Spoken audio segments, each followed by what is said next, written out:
What does it take to rise from a city that taught you survival before it taught you childhood? Working out is just a stress reliever for anybody. You go for a good run, you punch a bag, you do some push-ups. It kind of don't exist anymore. It doesn't, yeah. The champion who outworked, outfought, and outbelieved an entire system built against her. I don't want to retire and then these girls still popping off at the mouth, because I'm going to get mad and have to unretire and come beat them up. Tonight, you'll hear the unfiltered journey of the undefeated phenom who redefined what it means to exist in a sport that ignored her. I intimidate a lot of people. They're intimidated because I am just true to me. Yourself. I'm powerful. I'm strong. I do know how to fight very well. Claressa Shields didn't just make history. She forced the world to recognize her. Anything valuable that you can teach that you've learned? It's a couple things. Hello, everyone. I have someone special, someone we all admire, from young to old to women to men, and I'm so proud to have her right here in front of us. The one and only Claressa Shields, the GOAT. And tonight we welcome a woman who has rewritten the playbook of power. Claressa Shields is not only a two-time Olympic gold medalist and world champion boxer, she's also a professional mixed martial artist, MMA, who continues to defy every expectation placed on women in combat sports. She brings her charm, resilience, and passion to our show, showing that the true strength is the harmony between fire and faith. Two-time Olympic gold medalist, 2012 London and 2016 Rio, right? The first American boxer, male or female, to achieve it. My God, that's amazing. Undisputed champion? 4 times. 4 times. And then you had world titles across WBA, WBC, IBF, WBO, and the ring. Yes. And professional record, undefeated as of 2025. Yeah, I'm still undefeated. And then advocate for women in sports equality. Yes. What more can we say? We need to dive right back here with Claressa Shields. And thank you for coming today in collaboration with She Exists and the Raz Patel Show. And I am honored to be interviewing you because it's all about bringing this empowerment, this fury and grace into life, because you have been breaking all barriers for women. Yes. So how does that feel for you that you come from such amazing background to now you actually are the light for so many people, so many women? How does that make you feel to be in such a spotlight? Well, I may have not had like the best upbringing and everything, but I feel like boxing, changed my life, and God changed my life, and now I am here where I'm at.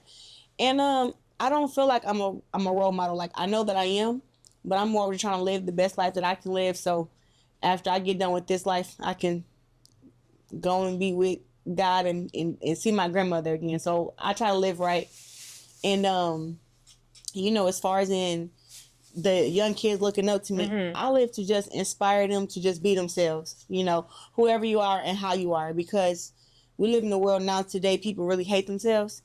And, the thief of joy is comparison. So, you on the internet, you see everybody living this great lavish life. They got nice bodies, they got nice hair, everybody's face is just perfect. You got filters, you got all this stuff. Of course. And the fake world. It's the fake world. And I think it makes people who are real feel like they don't belong. So for me, I just want to stay real and tell people who are trying to fit in and fit that mold that, listen, it's all right to be you. It's okay to not want to look like everybody else, be like everybody else, alter yourself to be accepted. Like, be who you are. And that's just what I do. And I tell the kids coming up, don't be afraid to be different. I'm not afraid to be different. And I think it's power in just loving yourself. And I think that that's more the message that I try to spread. Like, love yourself, be yourself, live for yourself, like, make yourself happy. And you're doing a wonderful job. I mean, my son adores you. Okay. And he's my son. So imagine the women you have so much inspiration for. And the thing that makes you feel real, going back to realism, is the background you come from. Right? And how does that play in terms of your identity and keeping it real? And how do you manage that conflict between in the box and becoming real behind the scenes? So take us on that journey a little bit. Well, being born in Flint, Michigan, you know, I think we all love the cities that we're from, but I really love Flint, Michigan. I really love my community. Right. I love everybody around me is just like, well, when I was coming up was just real, Right. you know, and they were honest with me, which made me be super honest with myself. Right. And I don't know, as far as in being real, like I tried the whole trying to fit in and be fake thing. Right. And I think that leads to like depression, anxiety, you know, not loving yourself, always being uncomfortable. And after dealing with that for a while, probably about a year or two, I said, no, I'm gonna go back to doing what I like to do, you know, doing what makes me comfortable. And what is that for you? Is that still the same? yeah, like, you know, one thing I would say is when you're a woman athlete, you know, we get a lot of slack about muscles and hair and Right. clothes and makeup and whatever. But you have to grow into those things. So I've been a celebrity, whatever, since I was 16. I won my first Olympics when I was 17 years old. My second one when I was 21. Right. So now to say that, in the gym from 11 years old till 17, I was the only girl in the gym. Right. Yeah. So it's like coaches and the boys in the gym who were like my brothers, they didn't care about how my hair looked, how my clothes looked, makeup and hair. We was like, long as we come to the gym, we work hard. And You performed. That's it. winning was the only thing that mattered. So now after that, you win the Olympics. Now it's a whole new world of, they want you to do interviews and they want women to talk a certain way. They want you to wear certain clothes. They try to put you in this little box of like what a woman gold medalist athlete is, right? And it's like none of that ever fit me, which, you know, I was happy with just winning, but there was a lot of times where people was getting endorsements and sponsorships and I wasn't. But it wasn't because, I wasn't good enough in my sport because I was the best. It was more because of this box that they put women in. So now as we continue to go to the second Olympics, right before 2016, they reached out to do the biopic, The Fire Inside. I was getting a lot of endorsement deals and sponsorships. And then I went back and won another Olympic gold medal. So now winning matters, right? Right. And then you turn pro and it's right back to the beginning again to where it was like, women don't get to fight on TV. No equality, no equal fight time, no equal TV time. So now it's right back at the bottom fighting for all these rights that I already accomplished in the amateurs. Like I was getting paid more than the guys were monthly. I was winning the tournaments, incentives. I was on the you're USA. breaking all the barriers. Yeah, I made it to where all the women that were in USA Boxing and even Team USA, like I was a voice for them to all get paid equal pay. Right. Like I spoke up and said, listen, this is what has to be done. And that's commendable. It is. And I'm happy that I did that because it stuck with the girls who are coming up now to see that, listen, we can all have a future, but we have to fight for each other. Right. So now as I turn pro, now once again we talk about this box. Right. I already knew that being in the box didn't work because I tried to be in the box in the amateurs. So now that I was pro, I just brought that rawness to them, that realness, and not being afraid to talk about my struggles and talk about me winning, talk about how passionate I am about fighting. Right. That's really what it is. It's not a thing of I box because I want to be a man or I box because I was sexually abused and all this stuff. No, You want to box because that's your passion. I love boxing. Right. I love fighting. Right. That's why I don't turn down no fight. Right. If a girl want to fight me, we can fight. Well, it's just part of you. That's what it is. That's it. I'm very competitive when it comes to boxing and when it comes to fighting. That's it. So with that, I brought that to professional boxing, and now women are making millions of dollars. I'm making millions of dollars. And now it's a whole new demographic for women's boxing. But it's still a hard balance because they want you to look pretty inside the ring. So how does that make you feel? Because you have broken so many walls, right? You've just broken it all down. the fact that they want to give you this image, Yeah. what they think should be your image, Yeah. but that may not translate to what you think should be your image. So how do you handle that kind of conflict, if there is a conflict? If I can go inside the ring with lashes and makeup and hair, I would. You can't. Right. And the reason that you can't is because soon as the edge control starts sweating to get in your eye, Yeah, that's it. I mean, please. your get rid of eye that. is burning, Yeah. right? Soon as a lash get the coming off and you can't see for that split second, you get hit with a shot, you get knocked out. Makeup smearing, it's so much that goes against. Amen. And I say this with so much honesty. I feel my prettiest when I'm inside the ring boxing. I feel like I can be my true self. Because that's your inner strength, your inner power, your passion that's coming out. And I get to just be like, I am a natural beast. I have to always keep myself calm in real life because it's like I can always go beast mode all the time. It's always like, no, stay calm, talk it out, communicate. Inside the ring, it's like, no, punch him, punch him in the face, punch him in the stomach. And that makes me feel good. So, so with that, I was just saying that inside the ring, I feel like I can be my true self. I can be just as mean, just as bold, just as strong, and no one, I get applauded for it. Right. But then outside the ring is different. So I like to. Yeah, let's talk about. So what I'm outside the saying ring. now, I've had to grow into that makeup and hair and clothes that make me comfortable. People think that define you for your identity. Exactly. And it's like, I don't think I wore a dress till I was probably about 16 years old. Right. But I would wear them now, but I had to grow into that. Like, it's certain hairstyles that... Yeah, they become comfortable with that. Yeah, I've tried different stuff, different colors, and I'm like, oh my God, this sucks. No. But I'll put it on, I've wore it, and I've taken pictures. And that's the grace in you that you're finding. That's that feminist behavior and the personality that's coming out. And you've always had it, but now you're finding it. Yeah. It's that fine balance, I would assume. Yeah, so it's that fine balance and just, one, that's how I was saying, like, be true to who you are, because what you may think I look good in, I may see myself in and be like, no, that's not it. So I think that I spent a lot of time in the mirror, and I spent a lot of time, experience. I went to boxing matches with a nice outfit and the heels on and got back to the room with blisters in my feet. Oh, God. And I'm like, oh, my God. All of this to go and look cute at a boxing match. Now I got blisters and I can't even run tomorrow. Yes. Like, this is not it for me. So why? I'm just more of like, just do what makes you comfortable, and make sure that you look good and that you're comfortable, because that's when you get the best pictures. Right. You get the best experience. Yeah. Like, I missed going out with Dave Chappelle to Dreas one night because I had blisters in my feet from some heels. We had been to boxing matches all night. And I just was like, and he was like, come to the club and party. Because first of all, Dave Chappelle is like my uncle. Anyways, but he's like a super Claressa Shields fan. And he invited, like, I went out to his house and had dinner, met his wife and his kids. Oh, bless you. He got a big old house on a ranch out there in Ohio.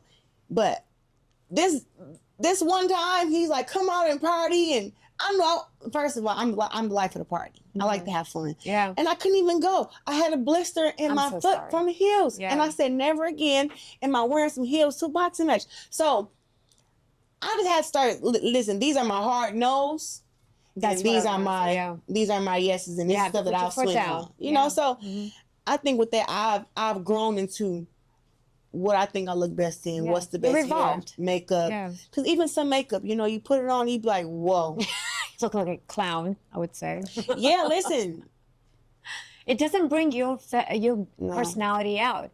You are the fine balance of feminist as well as this fury, this woman who just has all the strength, the resilience, the power within you, and that's what you portray. And I have when to I let saw it you out. first time, obviously we've all seen you on social media, but when you see in person, it radiates that strength, and that's what you always want to bring out in you. Yeah, and to also I want to do things so people know that she exists. She exists. Exactly. And I think in boxing they say it's a male-dominated sport. So women did not exist in the sport for a very long time. So when I turned pro, that was something I wanted to do. I want to make sure that women exist, that I exist, that our accomplishments exist, and they weren't overlooked. I'm the reason they say the first male boxer to do something now, because they used to just say if a girl did it already, they would still say, oh, the first male, oh, like the first boxer to do it. It's like, no, he's the second boxer to do it because this girl did it already, but he's the first male. So let's get y'all, if y'all wanted to say male and female, cool.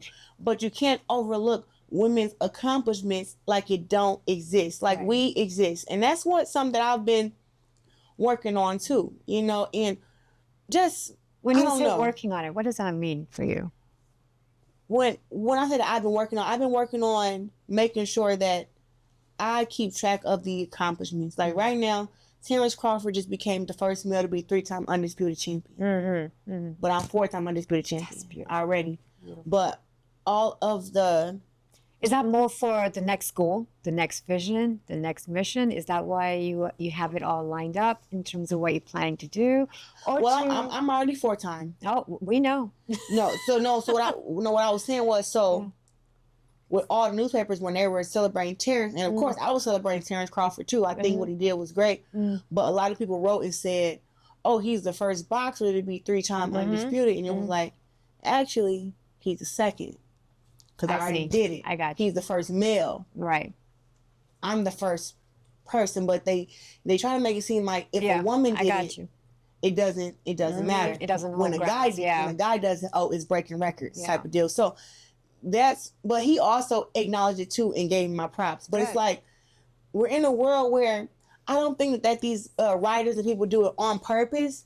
It's just that so long in boxing, women didn't matter and they didn't exist and they didn't have a voice.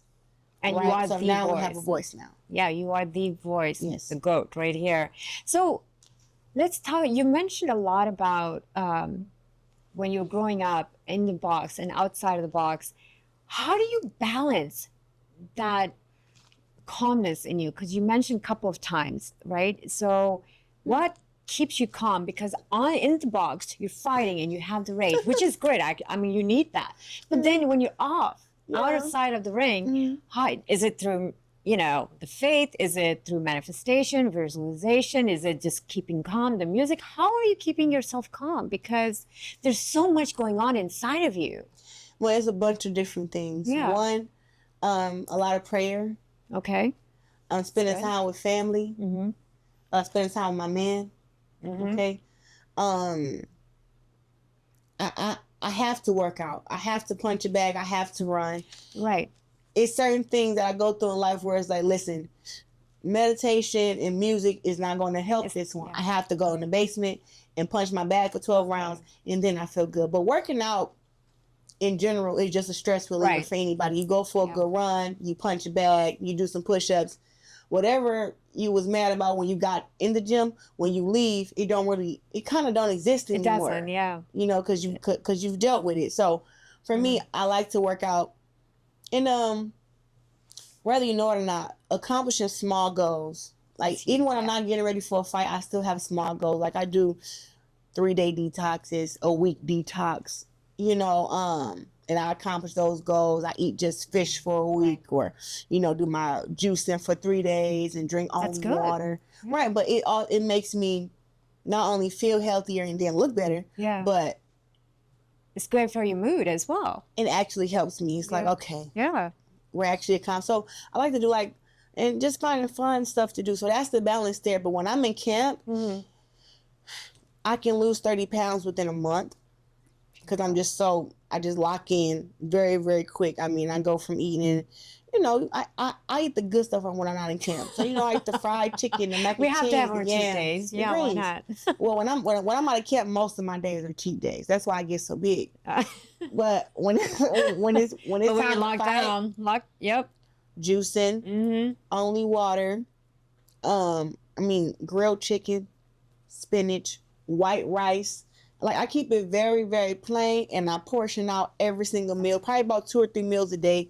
But I'm working out like crazy. Like every workout is at least 2, 3, 4 hours. I hope you guys are listening to that. Yeah. Like it's a lot of work. So I know that I can get, to me, I feel like I can get really big, which is like 185, whatever. But when it comes down to getting down to the 160s and all that stuff, I can do it with ease because I'm so disciplined, but that also makes me a little aggressive. So, but that's good for the fight. Yeah. So You need that's that. Yeah. that's the balance there. But when it's like now, I let everybody know, like when I'm in camp, I'm not the same person I am right now. Like I'm very irritable, and all of like the communication and being calm and stuff is very hard to do because I'm transforming into a beast for the fight. Right. I'm also dieting. Oh, yeah. I can't see my family and my friends, so I get really mean and on edge. So I let everybody, all my team know that, from my coaches. Pap knows it, my assistant, everybody knows, like, listen, when she in camp, it's not do what I say, but like let's make everything just go very, very smooth for her, because it can be, I have this thing where like all my socks have to match. So if I put on a pair of socks, I'm like, this sock is longer than the other one. Yeah, exactly. Where is the matching sock? And she like, hold on, wait a minute.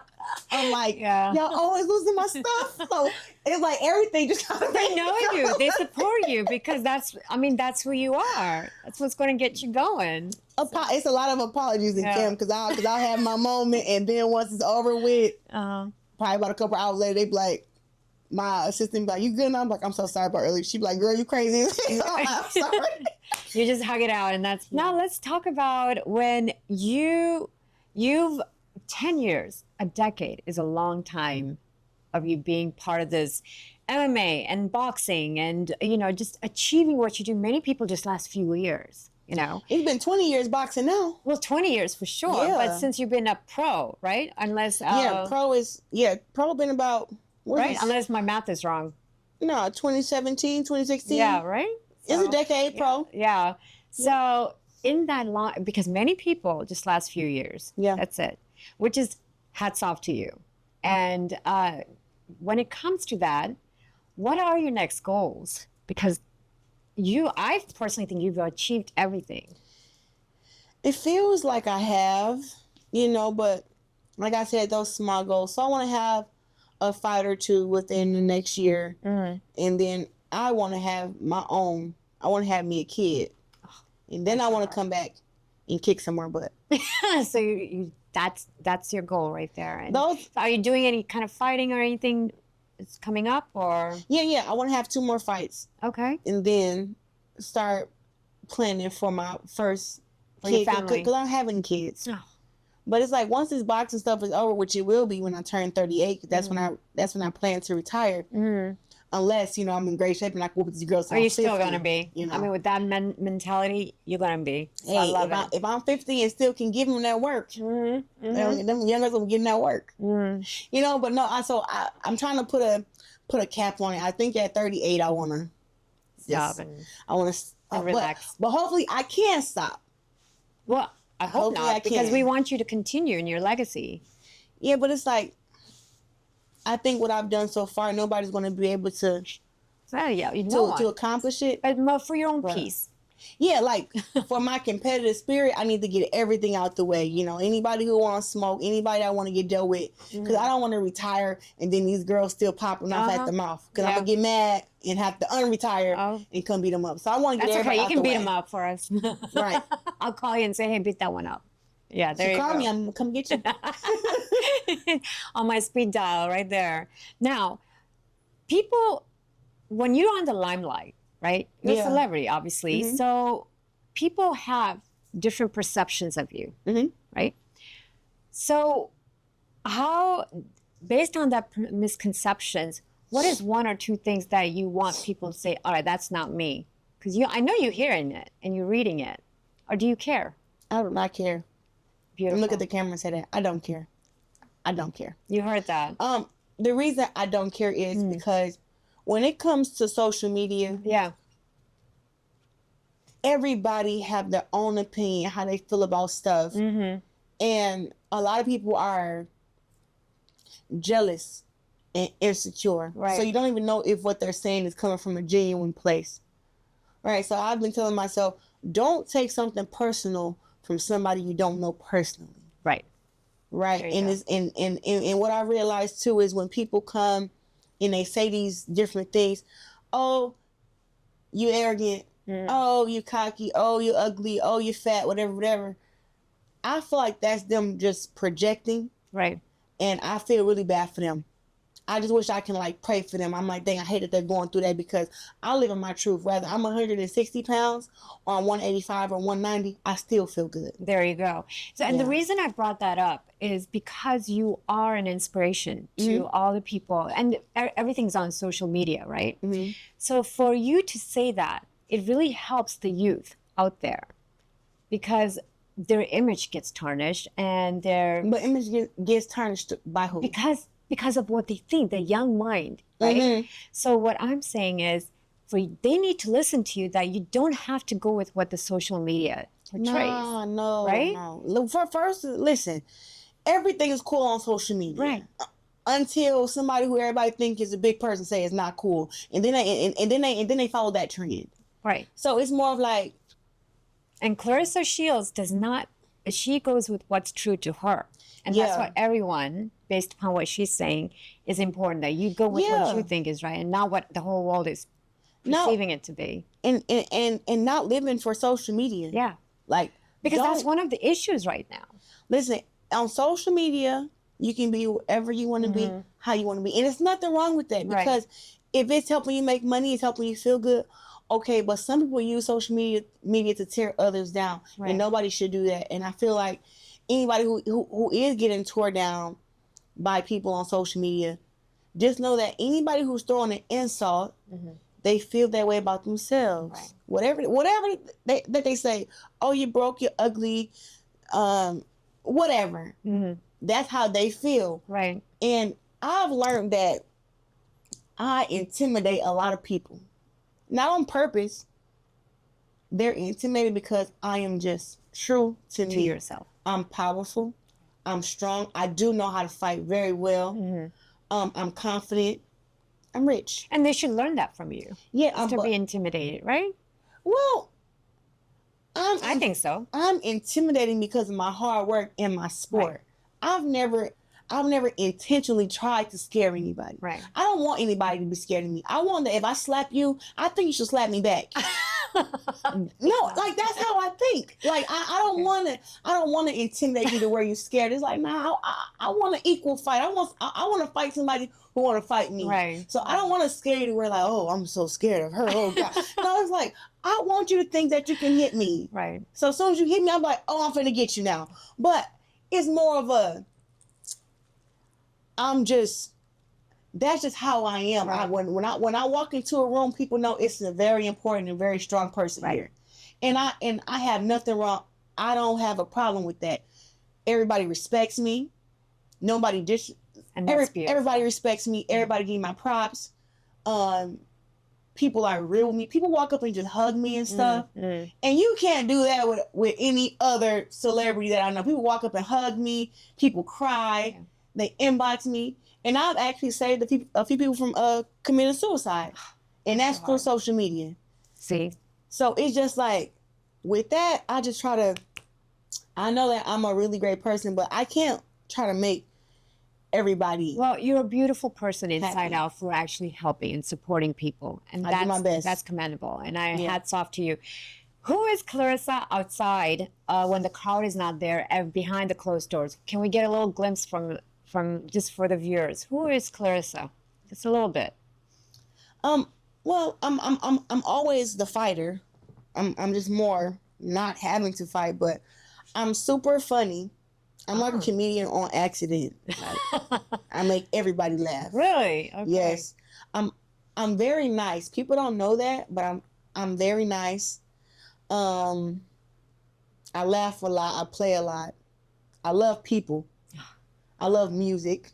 Karaoke is my favorite thing to do. Oh, nice. Yeah, if you don't want to be out all night, we shouldn't go to karaoke. We're gonna be out all night. Oh, that's okay. And karaoke is my karaoke. thing. So it's all good. I love karaoke, and I just like to be around real people. Okay. Real people. I think that my close relationship with God, I sense, like my sense of discernment is very high. So God lets me know about enemies and people right soon as I meet them or before they even get close to me. So I listen to God, and if God tell me to stay away from somebody, I stay away from them, no matter if they're trying to be friends or not. That's beautiful. And is there anything based upon your life that you have lived thus far, whether on or off outside of the ring, anything valuable lesson that you can teach or tell that you've learned that they should take away from you? A valuable lesson that I've learned that they should take. Yeah, whether it's from childhood to now, what has always stayed with you that you've learned? It's a couple of things. I'm laughing because I learned that you should always make the decisions of your life. You know, when it comes to making a big decision, because whether it's good or whether it's bad, at least you made it, and it'll make it easier for you to live with. Okay. Right? Yeah. I learned that you made your bed, you have to lay in it. And it's kind of the same thing. And I lived at the Olympic Training Center for 2 years. Okay. And there was this quote I read every day by Ralph Waldo Emerson, and it said, "Finish each day and be done with it. You have done what you could. Some blunders and absurdities have crept in. Forget them as soon as you can. Today is a new day, and you shall begin to surrender with too high a spirit to be encumbered with your old nonsense." Beautiful. That deserves a clap. That there has stuck with me. Wow. It's a picture in my phone. I used to have it as my screensaver. But finish each day and be done with it, right? And that right there is just speaks to me, because I used to have a bad day at the gym, and I'm talking about I'd be mad for weeks, days, couldn't get over it. And I read that, and it said, listen, the 24 hours that we have in the day, that's what you got. That's what you have, yeah. Make it happen. Yeah. If you don't make it happen, try to make it happen tomorrow. And if you do a little bit better, try again. Like just keep going and don't be stuck in one place. Right. Because a little motion is better than no motion. Right. And that's what I took from that quote. Finish each day and be done with it. Like, forget all that stuff that that happened yesterday. Who did this? Who said that? Let it go. Yeah. And start every day at 0 and try to work your way up to 100%. And that just touches my heart. That is something that I want to give people. That's my quote right there. And you all just record it and write it down, because that is beautiful. Hats off to you. This is my first time listening to this quote, by the way. So I've learned something from you. It's one of my favorites. I'm like, no, we got to get this one. Yeah, thank you. So we are out of time, but I just wanted to say thank you so much for, being part of the She Exists and Rise Patel show. And I was just in love with what your life has been. And thank you. You are a true inspiration. And thank you for being the voice for the young as well as women. And we would definitely love to have you whenever you want to come back. And we're rooting for you. Thank you. Next time. Appreciate you, girl. Thank you. Thank you. And thank you for joining in, all of you. Okay, guys.